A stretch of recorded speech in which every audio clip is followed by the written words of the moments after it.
নমস্কার। সকল ভক্ত বন্ধুদের শুভ সন্ধ্যা জানাই। দিব্যত্রয়ীর পদপ্রান্তে আমাদের দেখা হচ্ছে। শর্মিলা ত্রিবেদী, কল্যাণী দি, শুভ সন্ধ্যা। বাইরে মনে হয় টুপটাপ বৃষ্টি পড়ছে, কিন্তু প্রচন্ড গরম লাগছিল। তারপর দেখছি একটু যেন সোঁদা গন্ধ বেরিয়েছে। এটুকুই প্রকৃতি মায়ের উদারতা, অসীম কৃপা যে আমরা এত খারাপভাবে প্রকৃতির উপরে যা খুশি তাই ব্যবহার করে চলেছি, তবু মা তো তিনি কিন্তু এখনো উদার আমাদের প্রতি, এখনো তিনি ক্ষমাশীলা। এই যে পূর্ব কলকাতায় নগরায়ন হচ্ছে, এই সমস্ত, শুধু সল্টলেক তো আমাদের ছোটবেলায় তৈরি হয়েছে, তারপরে নিউ টাউন, ওইসব জায়গাগুলি সমস্ত জলাভূমি ছিল আমাদেরই এখানে। আমরা এই কল্যাণীদির বাড়ি যাওয়ার পথে এখন একেবারে বহুতলের জঙ্গল হয়ে গেছে। এই সমস্ত জায়গা আগে কত সবুজ ছিল, কত জলাভূমি ছিল, জলাজমি। আমাদেরই বাড়ির পাশে দক্ষিণ দিকে 20টা নারকোল গাছ ছিল। যখন আমরা 98 সালে এখানে জমি কিনেছিলাম, তখন সেই 20টা নারকোল গাছের সঙ্গে বন্ধুত্ব হয়। তারপর এই দীর্ঘ বন্ধুত্ব, কখনো বুকটা ভয় কেঁপে উঠেছে, এই বুঝি এদের কেটে ফেলে বহুতল উঠে গেল, এসে মাপামাপি করেছে জমি। কিন্তু না, তারপর ঠিক তাদের সঙ্গ আমরা পেয়েছি, তাদের সান্নিধ্য পেয়েছি। শরতে একরকম, বর্ষায় একরকম, গরমে একরকম। নারকোল গাছের পাতার যে অপূর্ব ঝরঝর শব্দ, তার সঙ্গে কত মনের কথার আদান প্রদান, সে সমস্ত আজকে অতীত। আমাদের বাড়ির এই দক্ষিণ দিক জুড়ে বিরাট বড় ফ্ল্যাট হয়ে গেছে, 20টা নারকোল গাছকে কেটে ফেলা হয়েছে। আর নারকোল গাছটা ছিল মানে তলাটা ছিল, মেঘ ডাকছে, নারকোল গাছের তলায় কত আগাছা ছিল, প্রজাপতি ছিল, ইঁদুর ছিল। যখন গাছগুলো কাটা হলো, সারা পাড়া জুড়ে ইঁদুরদের একেবারে মানে দৌড়াত্ম। কিন্তু আমার ছেলে বলেছিল, মা তুমি ওরকম রাগ করো না, ইঁদুর বলে ওরকম করো না, তাদেরও তো বাচ্চা কাচ্চা আছে। হঠাৎ যদি তুমি দেখো তোমার বাড়িটা পরের দিন ভেঙে দেওয়া হয়েছে, তুমি কি করবে? ওদেরকে মেরো না। এখন সেটাও তো হয় না, সে ছাদের ওপর ইঁদুরের নৃত্য নাচন চলছে, সে এক ভয়ঙ্কর অবস্থা। সে বড় বড় মোটা মোটা গেছো ইঁদুর, তারপর সেখানে কত প্রজাপতি, পাখি, সমস্ত। আবার তাতেই আমরা বলছি যে দেখেছো না, হ্যাঁ এই তো হয়েছে, নেট চলে গেল। তা যাই হোক, তা সেইভাবে আমরা মনকে প্রবোধ দিই। আমাদের সভ্যতা, আমাদের শহর তৈরি হচ্ছে, সংস্কার হচ্ছে, নগরায়ন হচ্ছে, বিউটিফিকেশন কত, তার জন্য কত আবার গাছপালাও বসানো হচ্ছে। কিন্তু প্রকৃতির উপর যে প্রচন্ড দৌরাত্ম্য আমরা করে চলেছি, তারপরেও কিন্তু তিনি অকৃপণ। এই যে উদার প্রকৃতি আজও আমাদের এত জল দিচ্ছে। এই কদিন যখন প্রচন্ড গরম ছিল, তখনও ভাবতাম যে এর পরেও তো মাটির তলার জলটা ফুরিয়ে যায়নি, এখনো 3-4 বার স্নান করবার জল পাওয়া যাচ্ছে, গাছকে দেবার জল পাওয়া যাচ্ছে, পানীয় জল পাওয়া যাচ্ছে। কত জায়গায় তো তারও হাহাকার। যাই হোক, একটু ঠান্ডা বাতাস বইছে। আর সকল ভক্ত বন্ধুদের শুভ সন্ধ্যা জানাই। সুস্মিতা, বহরমপুরের সুস্মিতা, অনিতা, অমিতাকেও দেখতে পেয়েছি, শিখা, লক্ষ্মী, রূপা ভট্টাচার্য, দীপিকা, বিলাসপুরের দিদি, সকল ভক্ত। ও সাউন্ড কম বলছে যে আকাশের অবস্থা খুবই খারাপ, কতটুকু শুনতে পারবো। আমাদেরও তো এখানে নেট চলে গেল, কিন্তু আমার যা ভরা আছে তাতে করে এখন আপাতত চলবে। শুভ সন্ধ্যা। আরে বাবা কল্যাণী দিয়ে একদম বৃষ্টি পড়ছে, মেঘ ডাকছে, যেন কতদিন পর ধরিত্রীর বুকে 2-4 ফোঁটা জল পড়ছে গো। শুভ সন্ধ্যা শুভ্রা, রিমা, সিদ্ধার্থ ঠিক আছে, সুস্মিতা, বহরমপুরের সুস্মিতা। চলো এবার আমরা আমাদের প্রসঙ্গে যাই। ভারতীদি শুভ সন্ধ্যা। ভারতীদিও বলছে শোনা যাচ্ছে না। এইমাত্র সিদ্ধার্থ বলল ঠিক আছে। আসলে আমার মনে হচ্ছে এই মেক করার ফলে নেটের কিছু অসুবিধে হচ্ছে হয়তো। যাই হোক, আমরা একটু চেষ্টা করো ভারতীদি, এটা মনে হচ্ছে তোমার অধিকারই অসুবিধা। ঠাকুর মায়ের শ্রীচরণে সাষ্টাঙ্গ প্রণাম নিবেদন করে শ্রীগুরুকে স্মরণ করে আমরা শুরু করি আজকের প্রসঙ্গ।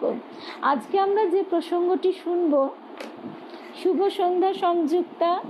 এই তো মিনাদি বলছে সাউন্ড ঠিক আছে, রুমাদিও বলছে, সুস্মিতা ঠিক আছে, ও ভারতীদিও ঠিক আছে। ঠিক আছে, তাহলে আর দেরি না করে পল্লবী, অনেক দিন পর পল্লবীদের বাড়িতে ফুলের সমারোহ, কিন্তু এই প্রখর রোদ্দুরে তাদের কত কষ্ট হয়েছে। আজকে আমরা যে প্রসঙ্গটি শুনব সেটি শুনব গৌরী মায়ের যে আশ্রম, শ্রী শ্রী শারদেশ্বরী আশ্রমের অধ্যক্ষা মাতা বাণী মা সুবেদাপুরী মাতাজি তার লেখা একটি অপূর্ব নিবন্ধ থেকে, হৃদয় নন্দন বনে। আমরা রবি ঠাকুরের এই গানটা সবাই জানি, হৃদয় নন্দন বনে নিভৃত এ নিকেতনে, এসো হে আনন্দময়, এসো চির সুন্দর। শুভ সন্ধ্যা রিনাদি। মাতাজি গানের এইগুলো একটু এরকম, মানে শুধু এইটুকুই শিরোনামে ব্যবহার করেছেন, হৃদয় নন্দন বনে, কিন্তু তার কথাগুলি পুরোটা যদি একটু শুনি।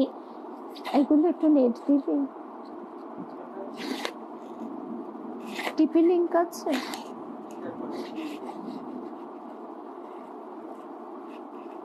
আচ্ছা, গানের কথাগুলো পরপর মনে পড়বে না বলে একটু দেখেই বলি।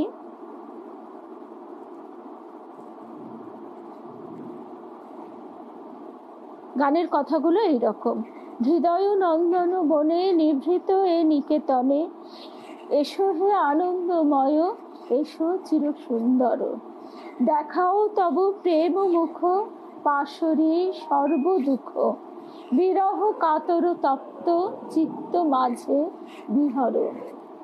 শুভ দিন শুভ রজনী, আনো এ জীবনে, ব্যর্থ এ নর জনম, সফল কর প্রিয়তম। মধুর চির সঙ্গীতে ধ্বনিত কর অন্তর, ঝরিবে জীবনে মনে দিবানিশা সুধা নিঝর।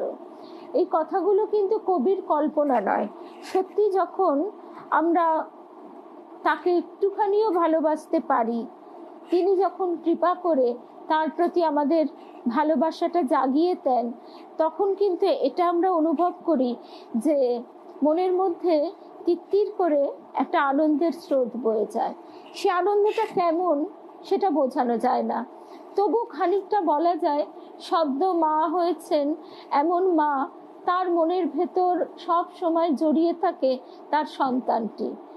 সন্তানটি কথা চিন্তা করব বলে তাকে চিন্তা করতে হয় না, এটা সব সময় সন্তান এবং মায়ের এই যে সম্পর্ক, ঠিক সেই রকম ভাবেও যদি আমরা ভাবি, তাহলে আমরা দেখি যে তার কথা, ঠাকুরের কথা, মায়ের কথা, যাকে যেভাবেই ভাবি না, কখনো না কখনো যে রূপেই ভাবি না, লালজির কথা আমরা ভাববো বলে ভাবছি না, আমাদের মনের মধ্যে কুলকুল করে অপূর্ব স্রোত বয়ে যাচ্ছে।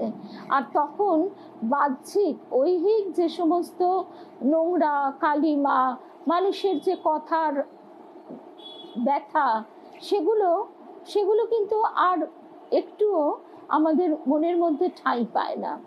মনের কোথায় সেগুলো চলে যায়, শুধুমাত্র সেই আনন্দ ধারাটি কুলকুল করে বয়ে চলে। এখানে বাণীমা শুভ সন্ধ্যা কিয়া, দীপিকা শুভ সন্ধ্যা, শুভ্রাদি শুভ সন্ধ্যা। বাণীমা এমনিতে আমরা যারাই শারদেশ্বরী আশ্রমে যাই সবাই জানি বাণীমাকে দেখলে না একদম বালিকা মনে হয়। মানে বাণীমা এমন করে কথা বলেন, কালকে আমার ছেলেকে নিয়ে গেছি, বাণীমা বলছেন ও মা গোপ দাড়ি সব হারিয়ে গেল কোথায়, তারপরে আবার বলছেন আরেকজন বাণীমাকে স্কুল বাড়িতে নিয়ে যাবেন, পাঠ হবে। তখন বাণীমাকে বলছেন, মা তোমার চটি জুতো কোথায়? বলছে ও হারিয়ে গেছে। এই ভাবটা যে কেমন, এটা আমরা একজন ব্রহ্মচারী মহারাজের কথাতেও পাই, যে শ্রী শ্রী মাকে নিয়ে মেয়েরা যখন ঘিরে থাকতো, তখন মায়ের মধ্যেও ঠিক এমনই বালিকার স্বভাব প্রকাশ পেত। তারা মা বলে ভালোবাসে, মা বলে সম্বোধন করে, মাই ভাবে, কিন্তু যখন তারা আগলায় তখন যেন ছোট্ট কোনো বালিকাকে আগলাচ্ছে। অর্থাৎ মায়ের প্রতি তাদের যে ভালোবাসা, বাৎসল্য স্নেহধারা রূপে ঝরে পড়ে। শুভ সন্ধ্যা পলি, মধুরিমা দিয়ে শুভ সন্ধ্যা। তাই বাণীমাকে আমরা অমনি দেখি, যেমন এর অনেক দিন আগে একবার আমরা ছাদে বসে বসে দেখছি বাণীমা কি অদ্ভুতভাবে প্লেন যাচ্ছে আর তিনি টাটা করছেন। এটা শুনলে মনে হবে এ আবার কি, একজন এরকম প্রৌঢ়া বয়স্কা মহিলা প্লেন যাচ্ছে টাটা করছেন, আমরা যদি সেটা করি হাস্যকর, সেটা ঢং মনে হবে। এরকম কালকেই আমরা শুনছিলাম দেবেন্দ্রনাথ মজুমদার মশাই, তিনিও যখন ঠাকুরের কাছে গেছেন প্রথম দর্শনে, ঠাকুর তাকে একদম ছোট শিশুটির মতো বলছেন, দেখো না গো, দেখো না আমার হাতটা কমবে তো, সারবে তো। যেই দেবেন্দ্রনাথ মজুমদার মহাশয় হাতটা ভেঙে গেছে, তো সে জগন্নাথকে আলিঙ্গন করতে গিয়ে ভাবে, তখন তিনি আর কি বলবেন, তিনি একটু হাতে হাত বুলিয়ে টিপে টুপে দেখে বলছেন, হ্যাঁ হ্যাঁ সেরে যাবে। তখন ঠাকুর একদম ছোট ছেলের মতো, শ্রীম যেমন বলেন পঞ্চম বর্ষীয় বালকের ন্যায় উচ্ছ্বসিত হয়ে বলছেন, ওগো তোমরা শুনে যাও গো, শুনে যাও, কলকাতা থেকে এসেছে, বলছে সেরে যাবে।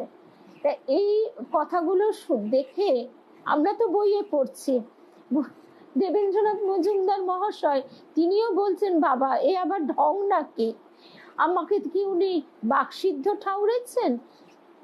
আজকে ঠাকুরের যে প্রকট লীলা সম্পূর্ণ হয়েছে, এখন তার গোপন লীলা চলছে, তিনি আজও আমাদের হৃদয় দুয়ারে ঘা দিচ্ছেন, কিন্তু অলক্ষ্যে। তা প্রকট লীলাকালে তার এই যে আচরণ, সেই আচরণ দেখে এরকমই মনে হতো, অনেকেরই মনে হতো, কারোর মনে হতো মাতাল নাকি যোগিন মা, তিনি তার স্বামীর মদ্যপানে একেবারে অস্থির হয়েছিলেন। তিনি ভাবলেন যে এ বাবা, এ আবার কোন সাধুর পাল্লায় এসে পড়লাম, এই কি শুধুই এও কি এরকম মাতাল? গোপালের মা, তিনি ভাবলেন, গোপাল তোমাকে ডেকে ডেকে শেষে কিনা এই হলো, এমন সাধুর কাছে নিয়ে এলে, এ শুধু খাই খাই করে।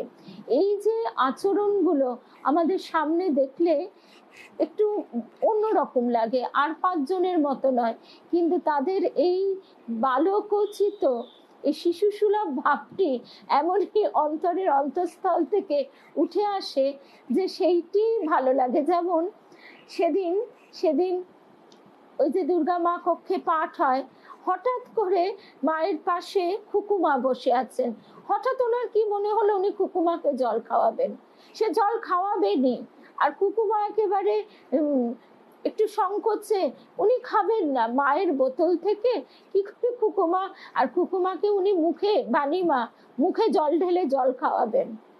তারপর কোনো ক্রমে তাকে খুকুমা থামিয়ে বললেন, তুমি রাখো, এই দেখো আমারও বোতল আছে, এই দেখো আমি জল খাচ্ছি। সেই মা জল খাচ্ছেন দেখে তবে তিনি থামলেন, আমাকে বলছেন, এই তুমি জলটা খাও তো, জলটা খাও। আর আমি বলছি, হ্যাঁ মা খাবো খাবো। আর মায়ের বোতল থেকে কি অমনি জল খাওয়া যায়? শেষ আমাকে বলছে, এই তুমি খাচ্ছ না কেন, খাও তো। বলে সেই তখন আমি আর কি করি, জল তেষ্টাও পেয়েছিল, মায়ের পাশে বসে বসে আমি জলটা খেয়ে ফেললাম। তো এই যে ভালোবাসা, এই ভাবগুলি দেখতে দেখতে আমরাও তাকে ভালোবেসে ফেলি। তিনি আমাদের ভালোবাসা প্রদান করে তারপর আমরা তাকে ভালোবাসতে পারি, প্রদান দিয়ে তিনি নেন।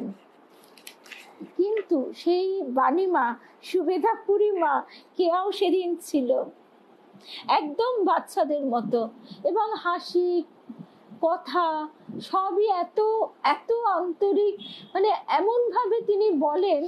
তারপরে আমরা ছাদে একটু কথা বলছি, মায়েরা ছাড়তে চান না, অমনি একজন মা উঠে এসে, লালজিকে একা রাখা হয় না, লালজিকে এই যে পুজো হয়ে গেল এবার উনি একা একা বসে রইলেন, মায়েরা নেবে গেলেন, তা নয়, সব সময় লালজির কাছে, ঠাকুর মায়ের কাছে ওখানে একজন মাকে থাকতেই হবে।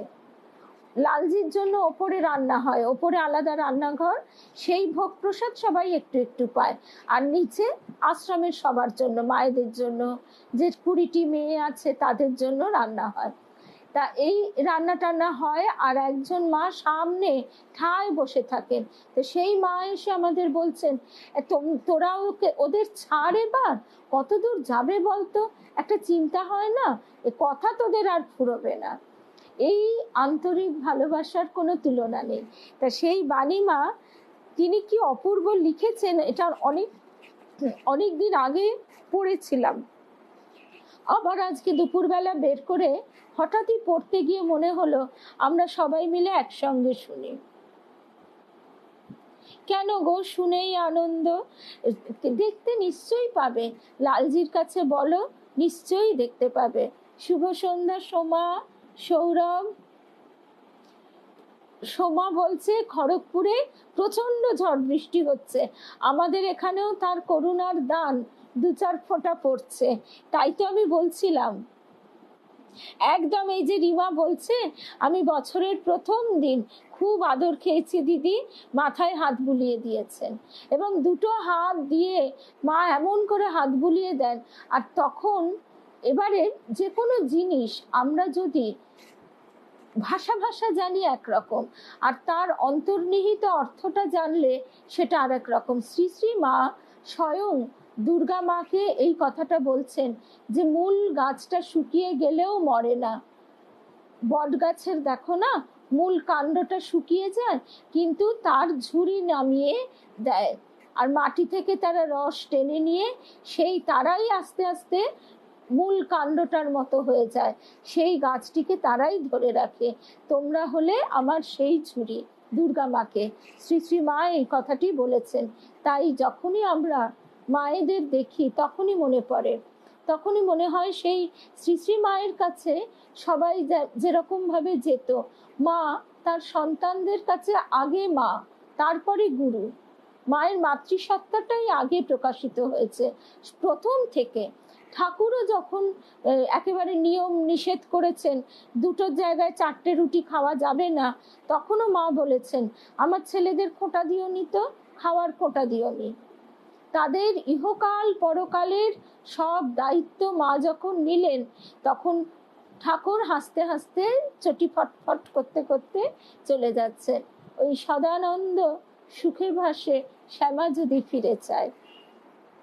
অনেক দিন পরে শ্বেতা, শুভ সন্ধ্যা, তার মানে আমাদের নাতনিটিও রয়েছে। আচ্ছা, এবার বাণীমা লিখছেন, নমামি স্বরং সচ্চিদানন্দ স্বরূপং লসৎ কুণ্ডলং গোকুলে ভ্রাজমানম। সচ্চিদানন্দ স্বরূপ ঈশ্বর তার অনন্ত রূপ সম্বরণ করে, শান্ত রূপ, শান্ত মানে ধীর স্থির শান্ত, কাম অ্যান্ড কোয়াইট ওইটা নয়, স অন্ত যাহার, দন্তস্বয় আকার দন্তন্বয় তয়, সেই সসীম রূপ যখন ধারণ করে গোকুলে ভ্রমণ করেন, তখন তার কুণ্ডলটি কর্ণে দোদুল্যমান অবস্থায় শোভা পায়। তাকে প্রণাম করি তার ভক্তজনকে। শ্রী রামকৃষ্ণ অবতারে তিনি আবার ভক্তদের বলছেন, ভক্তের হৃদয় ভগবানের বৈঠকখানা।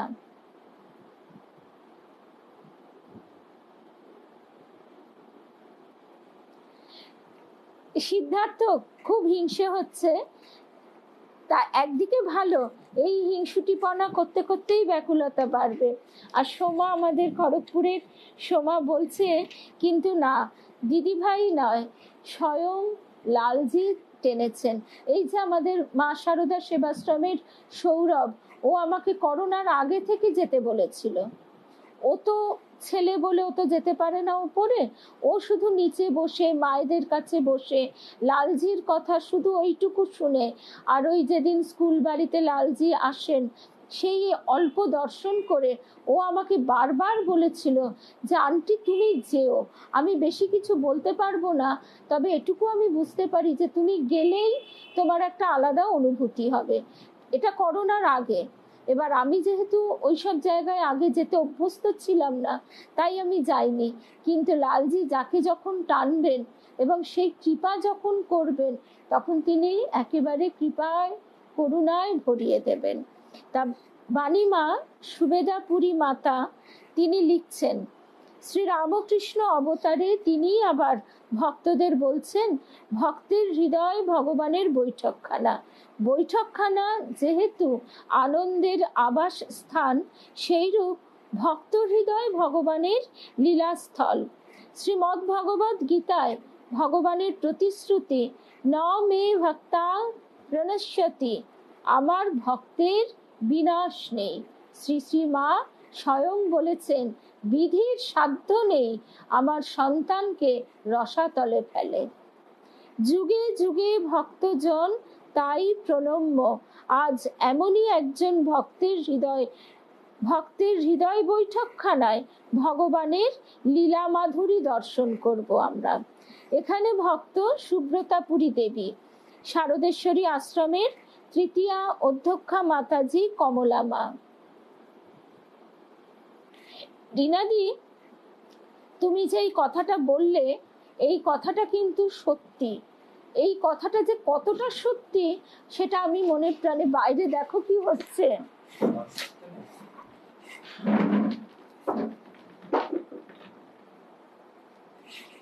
ঝড় উঠেছে। ঝড়ের দমকে যে কটা জানলা খোলা ছিল সে সমস্ত দুমদাম আওয়াজ হচ্ছে। তো তা যে কথায় আমরা ছিলাম সেই কথাতেই ফিরে আসি। এটা যে কতটা সত্যি, আমারও অনুভূতি হয় যে সকালবেলাটা যেন আমার একটা বিরাট সময় থাকে, 1-1.5 ঘন্টা। আমাদের যে কাজ করতে সাহায্য করতে আসে ও 8:30টায় চলে যায়।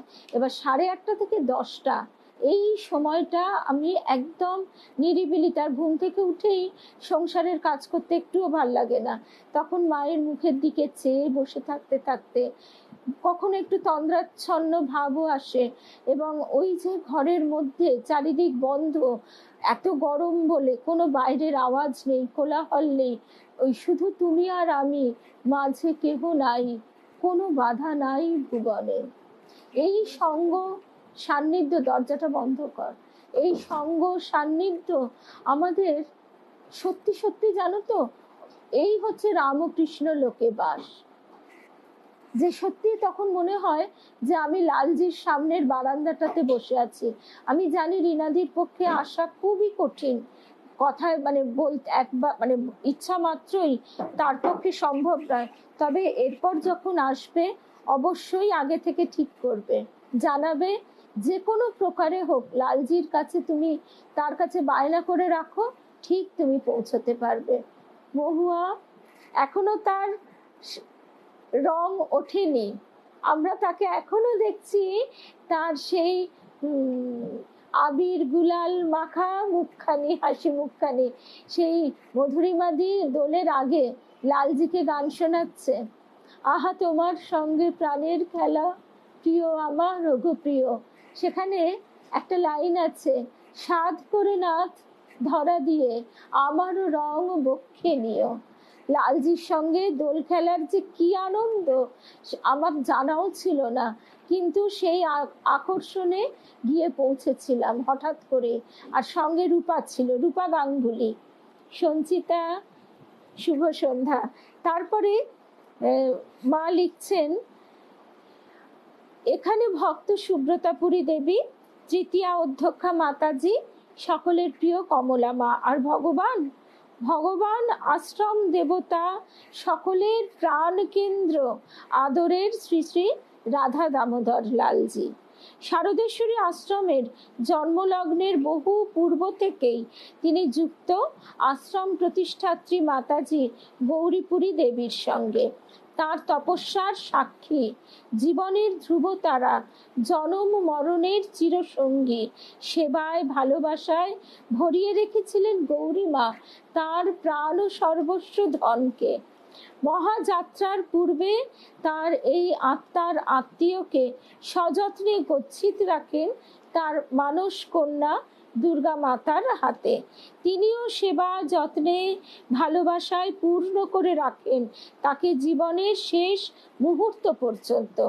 দুর্গা মাতার ঐকান্তিক প্রার্থনাই ছিল, আমি লালজির চরণে এবেলা তুলসী দেব, ওবেলা চলে যাব।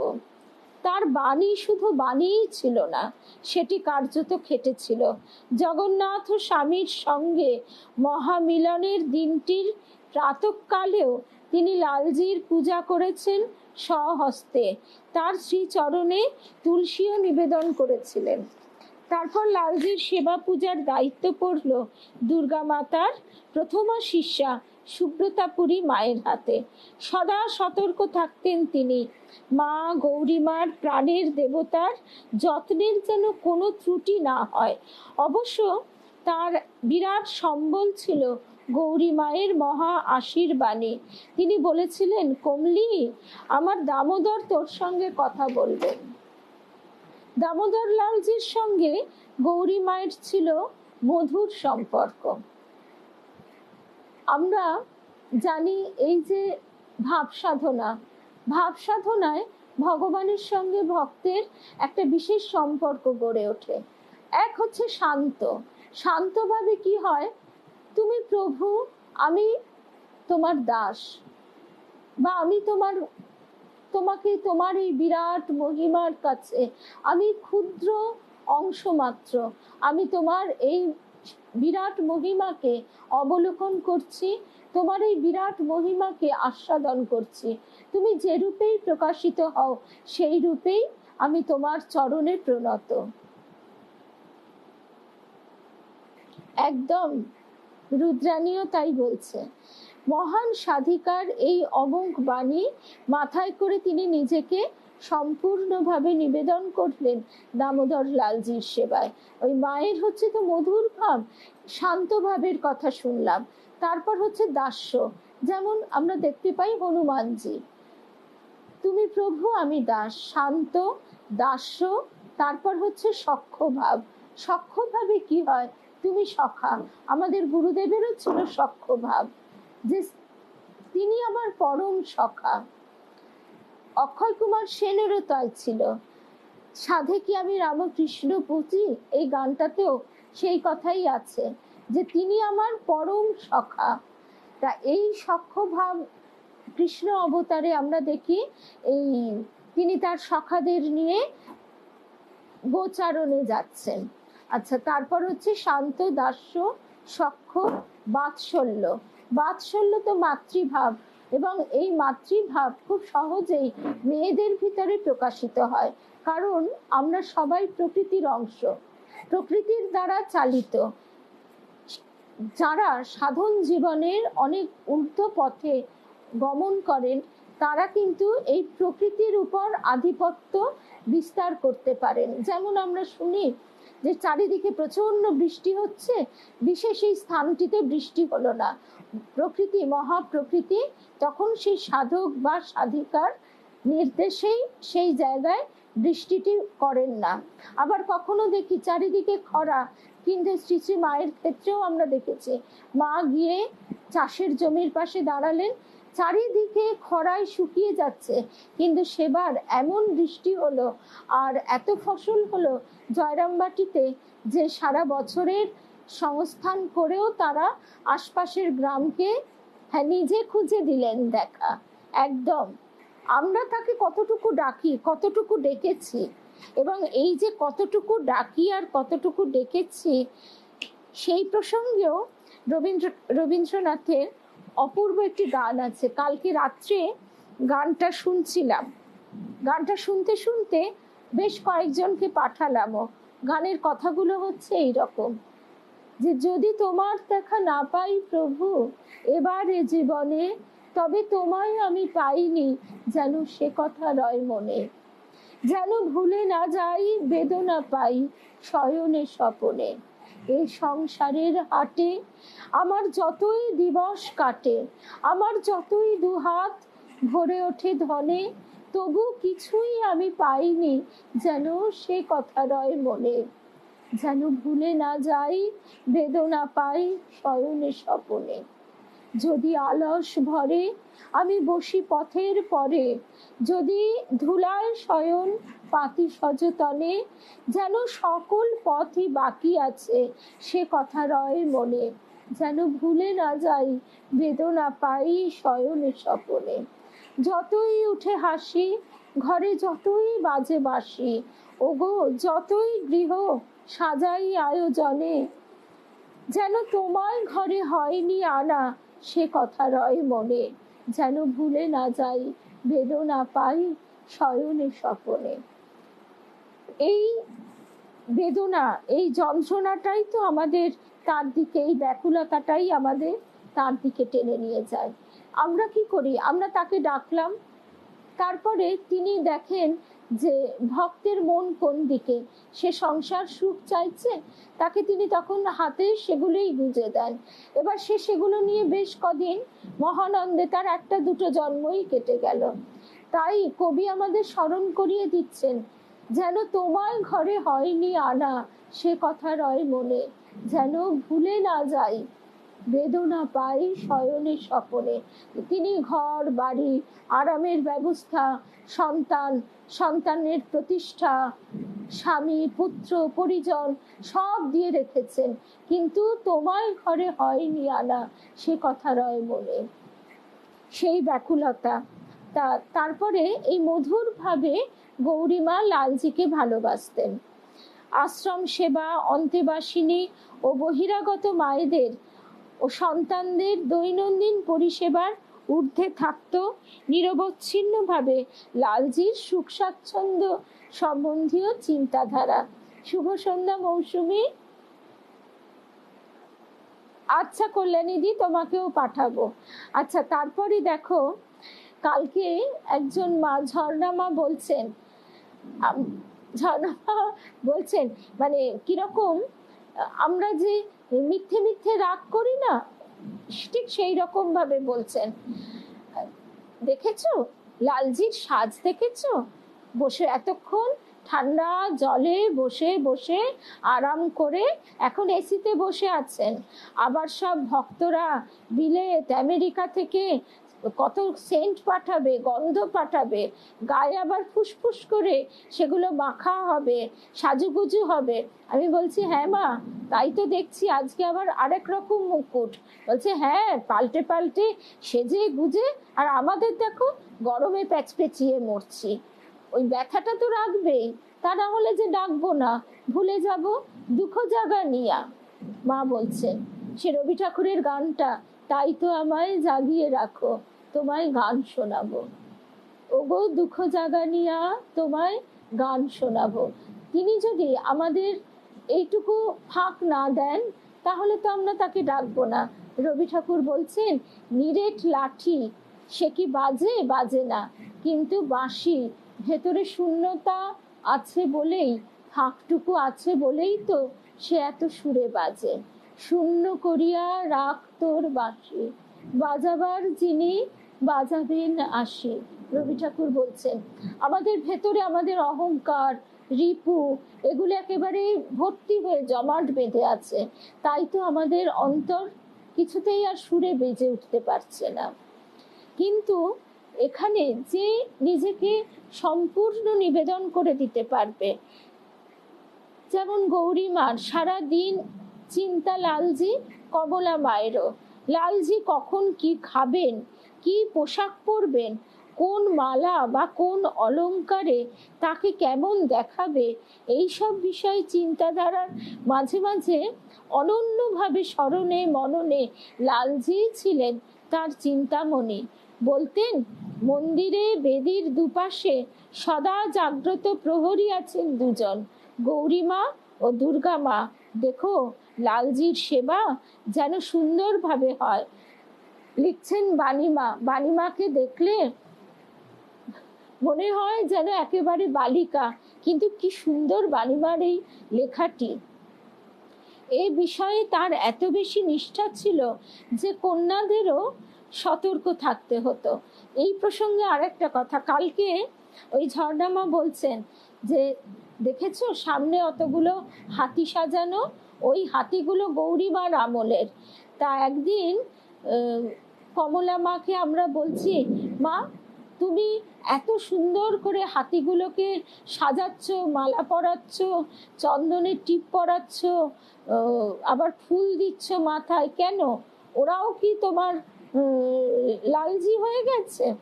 তখন কিরকম অনুভব, কমলা মা বলছেন, দেখ লালজির সঙ্গ পেয়ে পেয়ে, লালজির সান্নিধ্য পেয়ে পেয়ে জড় ও চৈতন্য হয়।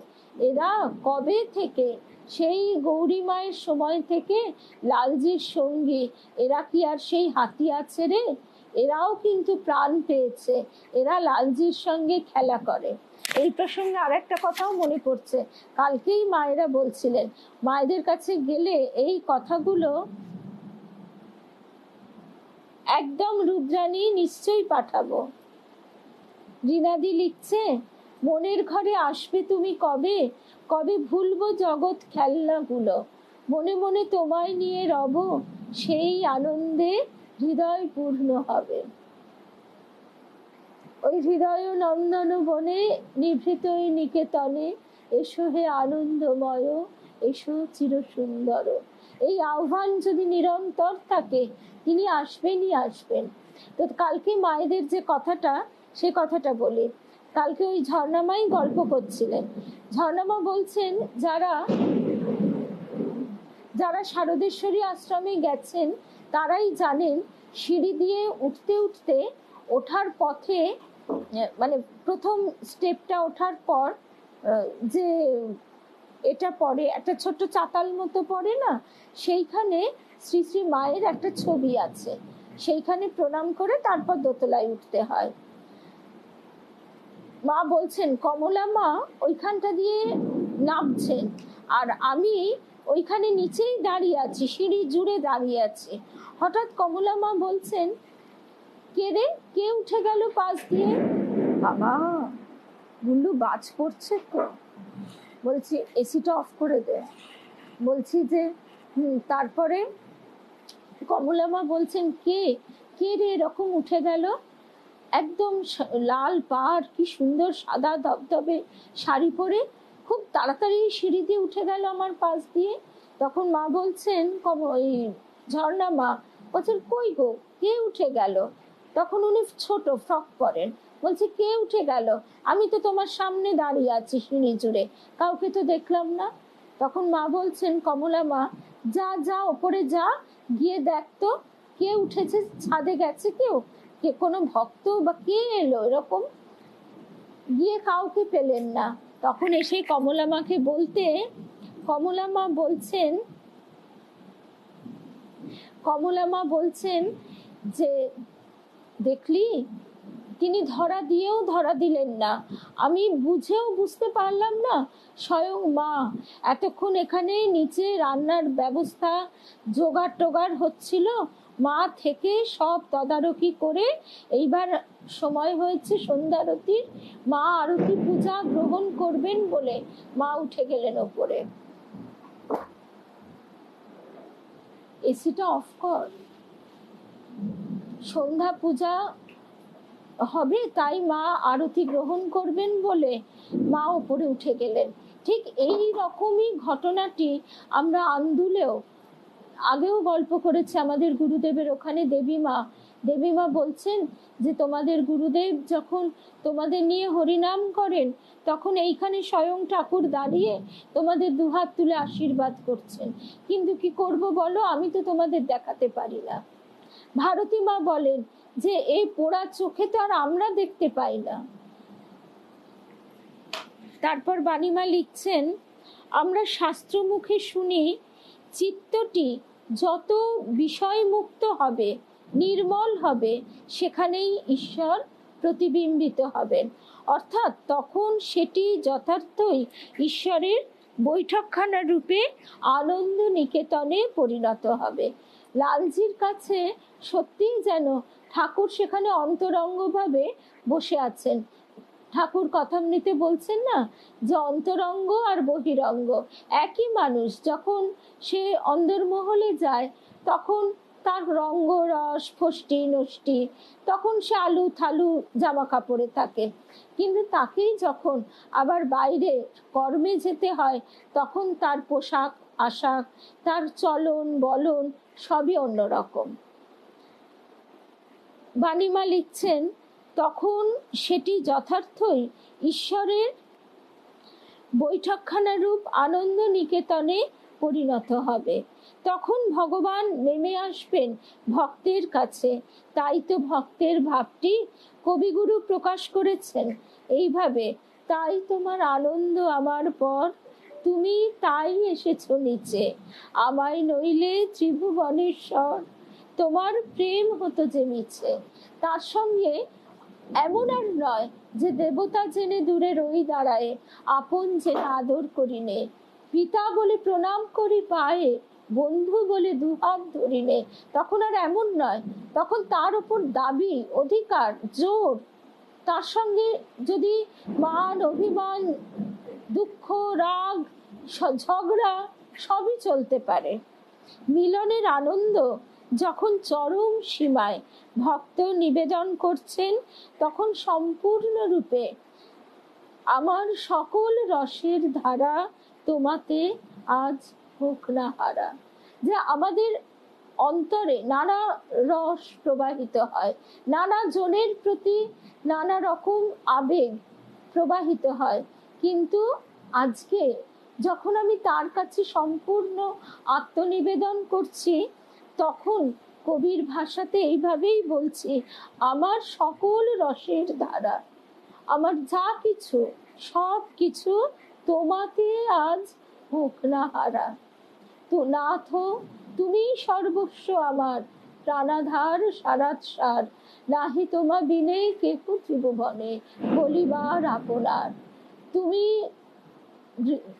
কথাগুলো যাই হোক একটু ভুল মনে পড়ছে না, মানে তুমি সুখ শান্তি, তুমি আত্মীয় পরিজন, তুমি সবকিছু, সবকিছুর মধ্যে দিয়ে তোমাকেই লাভ করতে পারি যদি, তবেই তো তোমার সঙ্গে আমার যথার্থ মিলন। অনেক সময় এটা আমরা একটু ভুলভাবে চিন্তা করি, আমি আমার সন্তানকে গোপাল রূপে দেখি, কিন্তু আমার সন্তানকে দেখছি তা নয়, সে গোপাল রূপে আমার কাছে প্রকাশিত হয়েছে। অর্থাৎ তিনি আগে, তারপরে তারই একটা রূপ হিসেবে আমার সন্তান, এইটা আগে বুঝতে হবে, না হলে সেই আমিত্বটা এসে আড়াল করবে। আমার ছেলে বলে নয়, যে তোমারই একটি প্রকাশ বলে ও আজকে আমার কাছে প্রিয়। ঠিক ওই যাজ্ঞবল্ক্য মৈত্রী সংবাদে এই কথাই যাজ্ঞবল্ক্য বলেছিলেন, যে স্ত্রী পতির কাছে পত্নী প্রিয় এই কারণেই যে তার মধ্যে সেই পরমাত্মার প্রকাশ, পত্নীর কাছে পতিও সেই একই কারণে প্রিয়। এই অপার্থিব আনন্দের ধারা একদম সমস্ত ভালোবাসা যেন তোমার দিকেই যায়।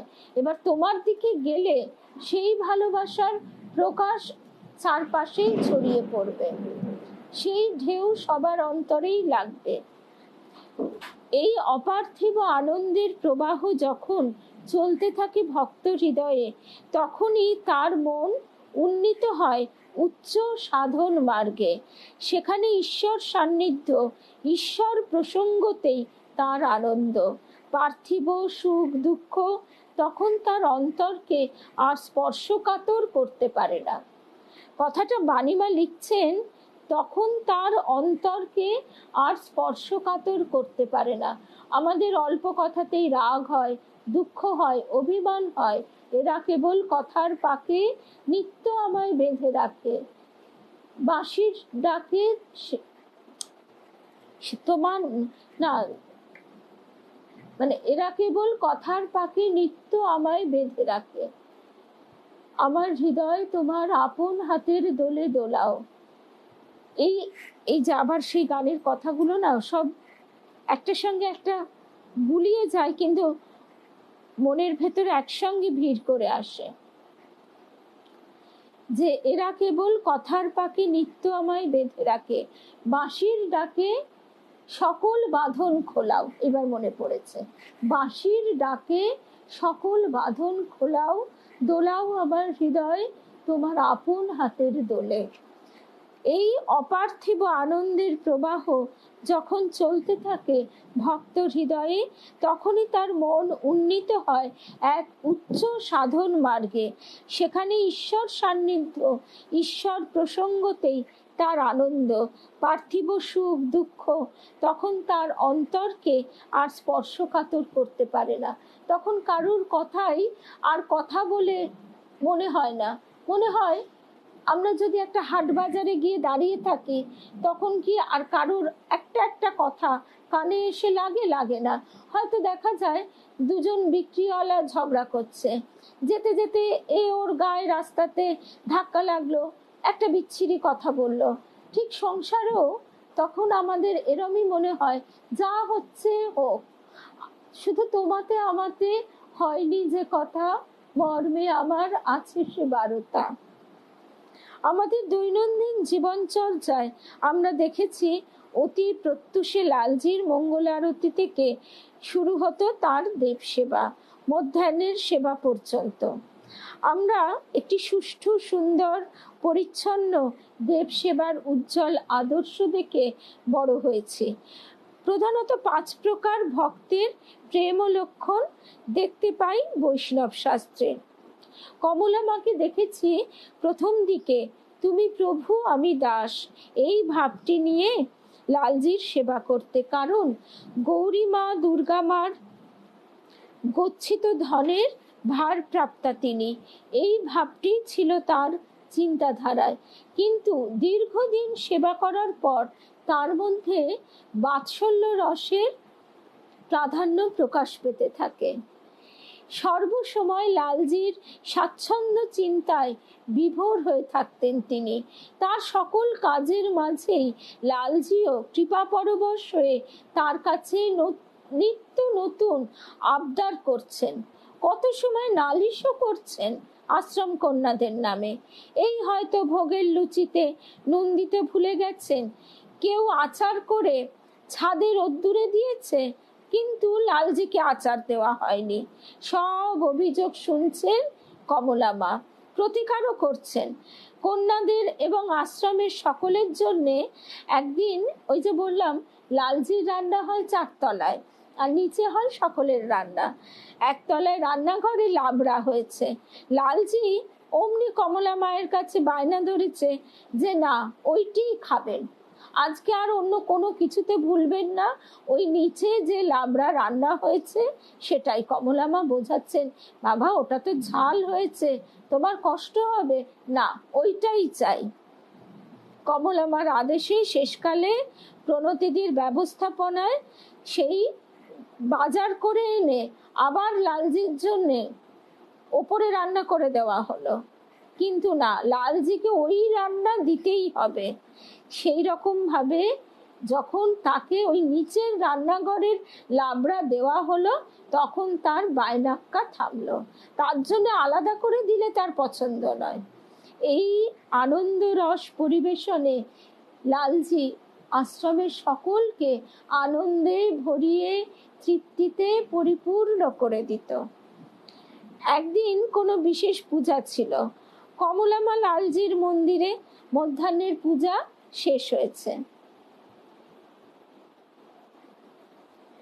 আমরা 2-3 জন তখন বাণীমা আর কি ছোট, আমরা 2-3 জন কর্মরত অবস্থায় মন্দিরের দিকে তাকাচ্ছি।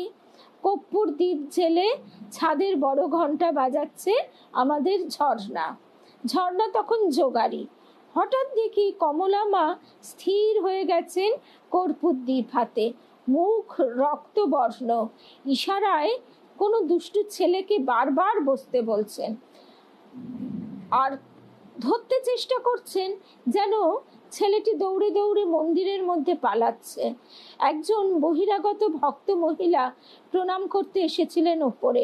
তিনি তাড়াতাড়ি নিচে গিয়ে সকলকে বলছেন, মা যেন কেমন করছেন মন্দিরে, একটু সবাই চলো না গো। ততক্ষণে সারা বাড়ি খবর ছড়িয়ে পড়েছে।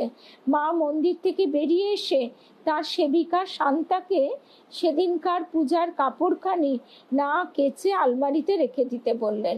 মুখে কোনো কথা নেই। কমলা মাকে দেখে তখনও বোধ হচ্ছে মা যেন এক অন্য জগতে রয়েছেন, দিব্যানন্দে বিভোর। অনেক পরে ফুলমা একান্তে প্রশ্ন করলেন কমলা মাকে। তখন কমলা মা উচ্ছ্বসিত হয়ে বলছেন, ওরে আমি আরতি করব কেমন করে বল দেখি, ছোট্ট কালো ছেলেটা সারা মন্দির ময় দৌড়ে বেড়াচ্ছে। কত করে বলছি, লক্ষ্মী সোনা একটু বসো, তাকে সে সোনার পাত্র। আমার শুধু ভয় হচ্ছে আমার হাতে কর্পূরদানি, আগুন, পাছে কিছু হয়। কত বলি, কত বোঝাই, শেষে ধমক দিতে হলো জানিস। আমরা তো অবাক হয়ে গেছি, আনন্দে বিস্ময়ে চোখে জল রাখতে পারছি না, শুধু ভাবছি অদ্যাপিহ সেই লীলা করে গোরা রায়, কোনো কোনো ভাগ্যবানে দেখিবারে পায়। আচ্ছা, ঝর্ণা মা আর বাণী মা। আবার এখন তো সহ অধ্যক্ষা ভবানী মা, ভবানী মা আর নন্দিতা মা, এরা আবার মাস্তুতো বোন। আর আমাদের মৌসুমী তো আজকে অনেক দিন পর, মানে সঞ্জয় মৈত্র যে মৌসুমী অনেক আছে বলে উল্লেখ করে দিলাম। আমাদের গড়িয়ার জয়া বিজয়া, মৌসুমীটাকে তো ফোন এখনো অবধি করতেই পারি না, তাই এখানেই বলছি। সে নিশ্চয়ই শুনেছে আমার পুত্রের অক্ষয় তৃতীয়ার দিন মন্ত্র লাভ হচ্ছে ভবানী মায়ের কাছে। আর জয়ার মাসি শাশুড়ি ভবানী মা, আর নন্দিতা মা হচ্ছেন তিনিও ওই মানে নিজের কি মাসি, মানে ওইটা আমি একটু গুলিয়ে ফেলেছি। মানে জয়ার দুজনেই, নন্দিতা মা এবং ভবানী মা দুজনেই মাসি শাশুড়ি, এবং এদের জন্ম বেনারসে। আরো একটা কথা, কালকেই হিসেব করে দেখছিলাম যে আজ থেকে 105-6 বছরের ব্যবধানে সেই একই ঘটনার পুনরাবৃত্তি। আমার হাজবেন্ডের ঠাকুমা আর তার সন্তান যে আমার শ্বশুর মশাই, তারাও এখানে এই আশ্রমে গৌরীমার সঙ্গ, সান্নিধ্য, শ্রীশ্রীমাকে উদ্বোধনে গান শোনানো, এত সৌভাগ্য লাভ করেছেন। আজও আবার সেখানেই আমি, আমার শ্বশুর মশাইয়ের 1910 সালে জন্ম, তাই আমি ধরে নিচ্ছি 1916, 17, 18, 19 এই রকম সময়টাতেই এই ঘটনাগুলি ঘটেছে। আবার সেই ব্যবধানে একই রকম ভাবে তার চরণে তিনি স্থান দিচ্ছেন। তারপরে একদম আমরা শেষ প্রসঙ্গে চলে এসেছি। একবার আশ্রম বিদ্যালয়ের বাৎসরিক পুরস্কার বিতরণ উপলক্ষে গোষ্ঠলীলা অনুষ্ঠান হবে। বিদ্যালয় ছুটির পর প্রতিদিন অল্প অল্প করে রিহার্সাল চলে। একদিন ছুটির দিনে সম্পূর্ণ রিহার্সাল হচ্ছে বিদ্যালয় ভবনে। ফুলমা সমগ্র অনুষ্ঠানটি একাধারে রচনা, নির্দেশনা ও পরিচালনার দায়িত্বে আছেন। বালগোপাল তার রাখাল বন্ধুদের সঙ্গে গোষ্ঠে গিয়েছেন। আমি অন্তরে সেটা বুঝতেই পেরেছি গো মৌসুমী, কিন্তু সেটা আমি খুঁজে পাইনি। আর এমনি আজকাল না অনেকটা সময় ফোনে অতটা থাকা হয় না। তারপরে মৌসুমী আমি সেটা বুঝতে পেরেছি বলেই জয়াকে ফোন করেই বলেছিলাম সুখবরটা জানাতে। তারপরে আমাদের সম্পূর্ণ রিহার্সাল হচ্ছে।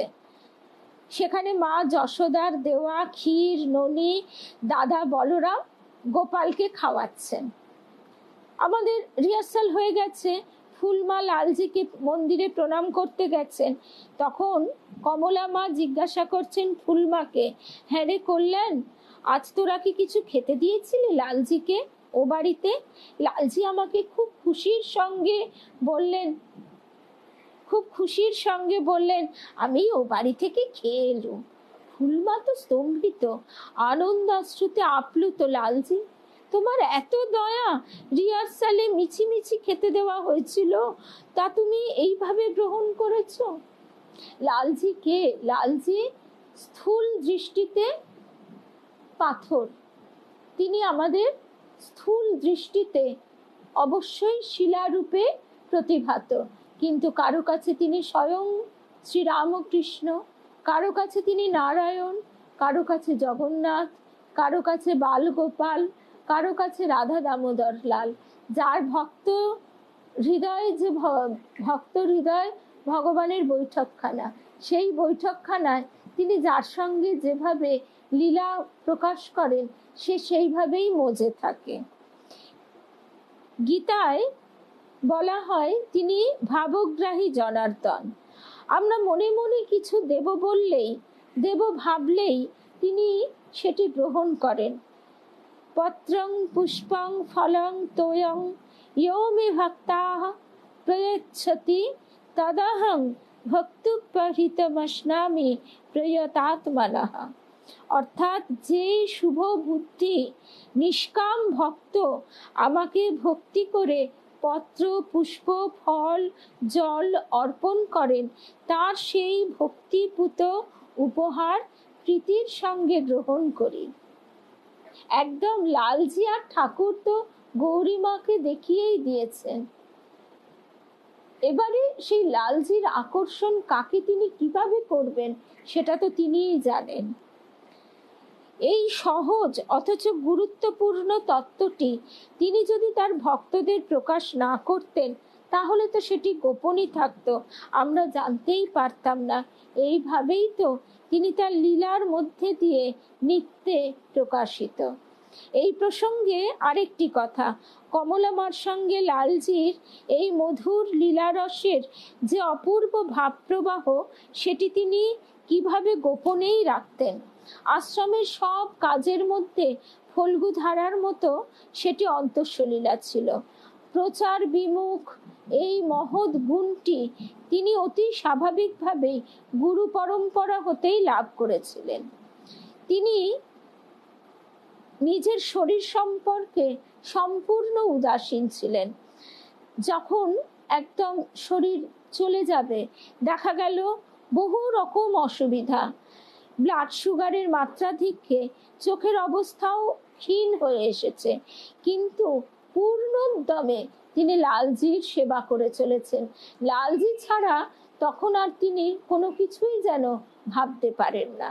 শ্রীমদ্ ভগবত গীতা বলছেন, দীর্ঘকাল কর্মযোগ অভ্যাস না করলে আত্মবিষয়ক জ্ঞান লাভ করা যায় না।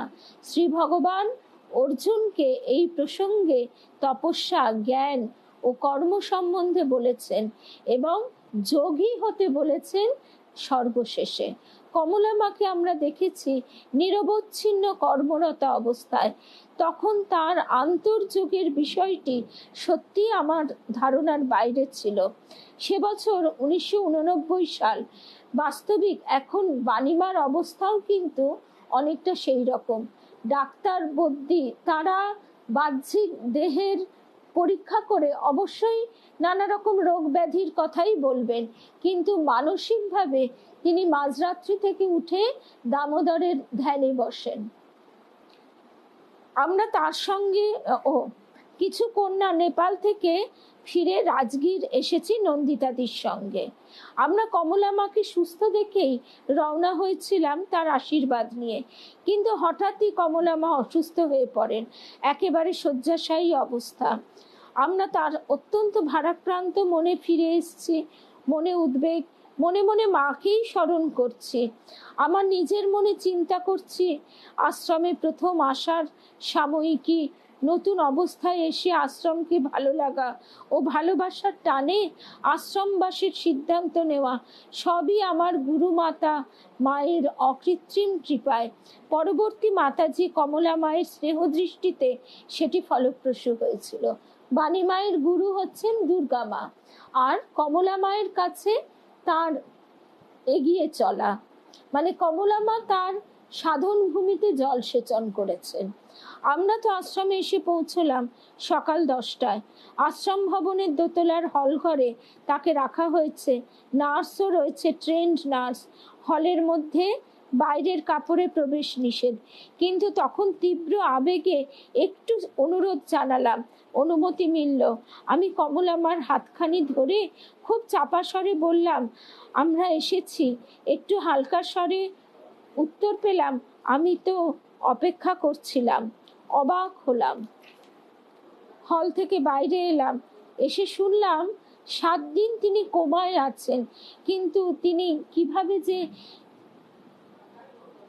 এই উত্তরটি দিয়েছিলেন আজও বিস্ময়।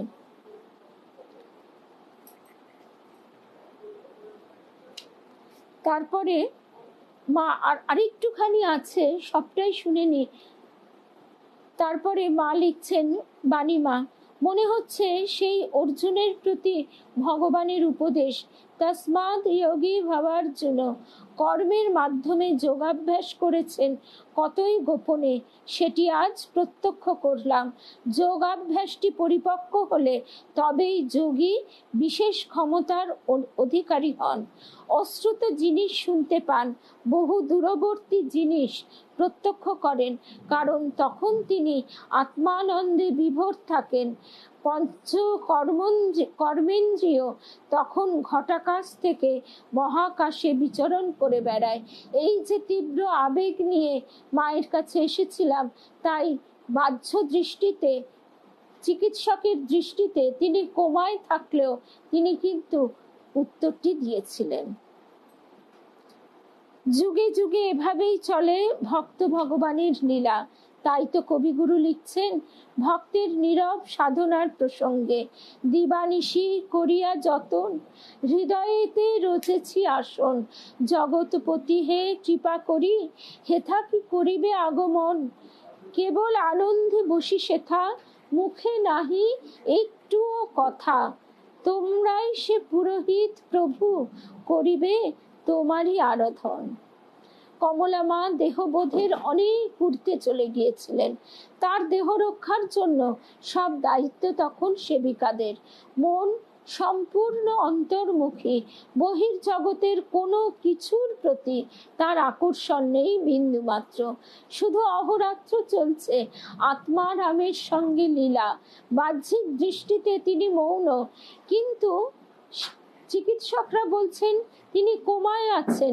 হঠাৎ শুনলাম সহসা নিস্তব্ধতা ভঙ্গ করে দীপ্ত মধুর কণ্ঠে বলে ওঠেন, ওই যে চলে গেল, দেখো দেখো আবার আসছে এদিকে, দেখো দেখো দুষ্টু ছেলেটা এই কোনায় দাঁড়িয়ে বাঁশি বাজাচ্ছে।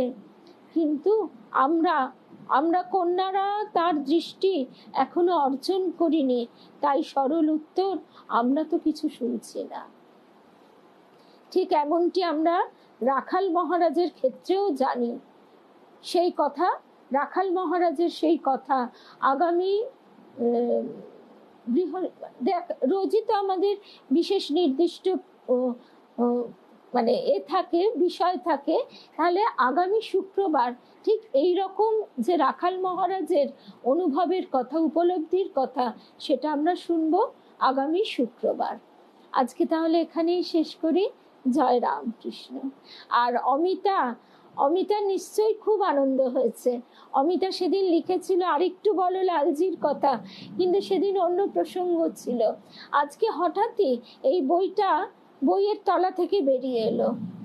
জয় রামকৃষ্ণ, জয় মা, জয় রামকৃষ্ণ।